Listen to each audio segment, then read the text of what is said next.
Bom, na semana passada teve a compra lá da mansão que servia a Casa Civil, né? E interessante que ela foi comprada pela empresa do Luiz Estevão, né?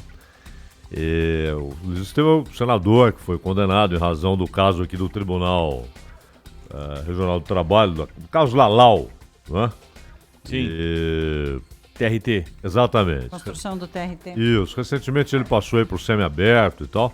Bom, enfim, ele comprou a mansão, uma boa grana, casa aí dos 10 milhões de reais. Isso porque a mansão está deteriorada, né? Então é claro que vale mais. Poderá revendê-la por um bom preço. Mas o interessante é o seguinte, então lá moraram os ministros da Casa Civil, né? O Zé Dirceu morou lá, a Dilma morou lá, o Palocci morou lá, né? E estava à disposição aí do Onix.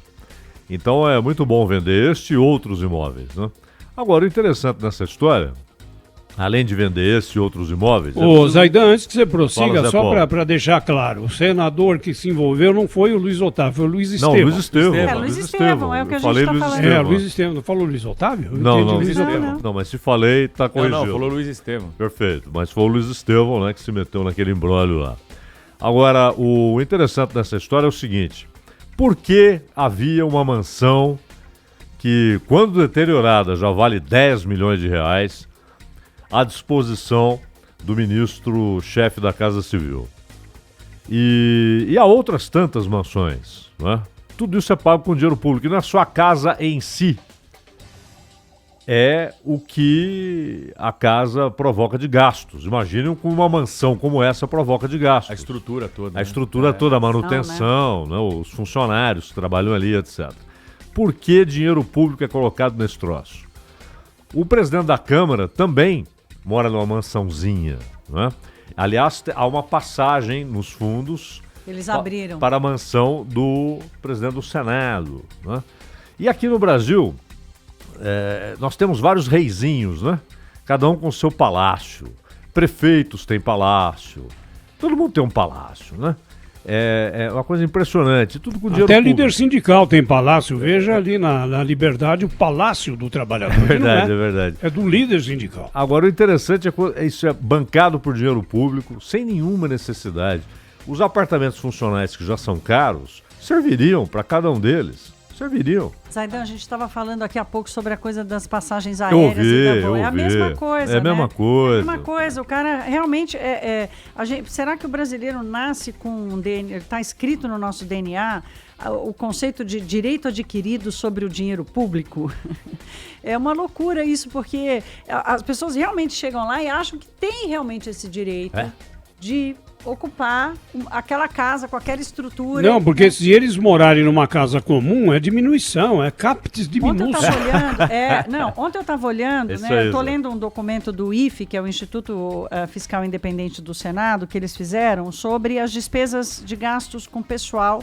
Eles fizeram uma primeira parte, que é sobre o governo federal, Poder Executivo, desculpe, e vão fazer agora uma segunda parte, estão prometendo agora para fevereiro, março, sobre poder legislativo e poder judiciário. A presidência da República no Brasil tem 14 mil funcionários. 14 mil funcionários no órgão Presidência da República.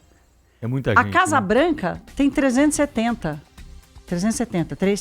Não, e é o seguinte, o presidente dos Estados Unidos, é aquele negócio, o jantar dele, se ele recebe, por exemplo, um diplomata, um ministro, até um presidente, um primeiro-ministro, um chefe de Estado, mas não é um jantar oficial, não é um jantar de Estado, ele paga. A roupa, e isso me lembro nos tempos do Obama, isso veio a público, né? A roupa, ao ser lavada e passada, etc., ele paga. Ele paga. Sim, ele paga pelo serviço que a Casa Branca oferece, né? A despesa pessoal, isso aí. É despesa pessoal. O dinheiro público só é usado num jantar quando é um jantar oficial, não é? Então o Trump recebe o Macron e é um jantar oficial, uma recepção de Estado. É o presidente dos Estados Unidos recebendo a autoridade. Não é o Trump, pessoa física, jantando com a família ou com... Exato. E mesmo recebendo o Macron numa visita que não é de Estado, não é oficialmente uma visita de Estado. Então, é preciso ter cuidado com o dinheiro público. E isso que a Thaís falou é fundamental. Por quê? Porque o dinheiro público, que é de todos, aqui é tratado como sendo de ninguém. Não é? Então o sujeito chega lá, ele se apropria daquilo, isso aqui é de ninguém. Agora, não se, talvez por inocência ou por uma conveniência, o legislador, quando elaborou regras para esse tipo de utilização de avião da FAB, dessas residências oficiais, o legislador deixou em aberto para o poder discricionário da autoridade definir. Perfeito. Hoje a gente vê que é necessário criar um regramento. Perfeito. Criar um regimento interno, né? Que diga o seguinte, olha, esta residência, esse local aqui que é público, será recebido para eventos promovidos pelo presidente da Câmara com justificativa da necessidade, da conveniência. Pedro, é que cada poder tem uma autonomia considerável para decidir sobre essas coisas. Então, sim, os orçamentos são independentes. Veja, por exemplo, os gastos em tribunais. Não é? O número de carros à disposição de todo mundo. Não é? O Supremo tem mais de 2 mil isso é um absurdo, Zaidan. Você puxa esse assunto e eu não consigo esquecer do... Recentemente... Né, a lagosta do STF. Não, aqui o desembargador Calças, aqui do Tribunal de Justiça de São Paulo. Ele saiu recentemente do cargo. Mas lembram quando ele assumiu, que se falava muito, né, do auxílio moradia? Foram cobrar dele, né? Que ele morando aqui em casa própria, porque recebia auxílio moradia, ele encheu a boca para dizer, não tenho só um imóvel, não, tenho 6. Ora, tenha santa paciência, e não aconteceu nada. Ficou por isso mesmo, ele ficou irritado com o jornalista e soltou essa pérola. Não tenho só um imóvel próprio, eu tenho 6. E recebia o auxílio moradia. São esses absurdos que tem que acabar. Veja o número de funcionários do Supremo Tribunal Federal. Você tem mais de 2 mil pessoas trabalhando ali para aquele pequeno grupo. Então tem um sujeito só para botar a toga, o outro para puxar a cadeira. Sim, são mais de 150 funcionários por ministro. Por ministro. Quer dizer, e quem paga a conta? Não é? E aquele negócio, não é que se você...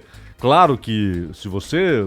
Porque isso é um sistema. Isso se propaga por estados e municípios. Sim. Isso entra, por exemplo, nos salários absurdos de vereadores de pequenas cidades. Eu falei do DNA. Eu falei, deve estar no nosso DNA, não é possível. Dinheiro público, vão meter a mão e tal. E aquele negócio, ainda que somando tudo isso, você vai chegar a uma pequena fortuna, mas não vai resolver o problema do déficit fiscal, como a Thaís bem sabe. Só que é a questão da atitude, do exemplo, não é? Moral, né? É exatamente, a atitude moral diante do dinheiro público, né? Num país que está quebrado, né? É uma questão cultural, Zaidan. Eu lembro de uma declaração do Inocêncio de Oliveira, que tinha muito pouco de inocência, né? Ele era muito esperto. O Inocêncio de Oliveira, quando foi cobrado porque equipamentos, né, veículos do antigo departamento de obras, né, estavam na sua fazenda, ele disse, mas no Nordeste todos usam. Porque todos usavam, ele se achou no direito de usar também. É assim que se tratam as coisas públicas.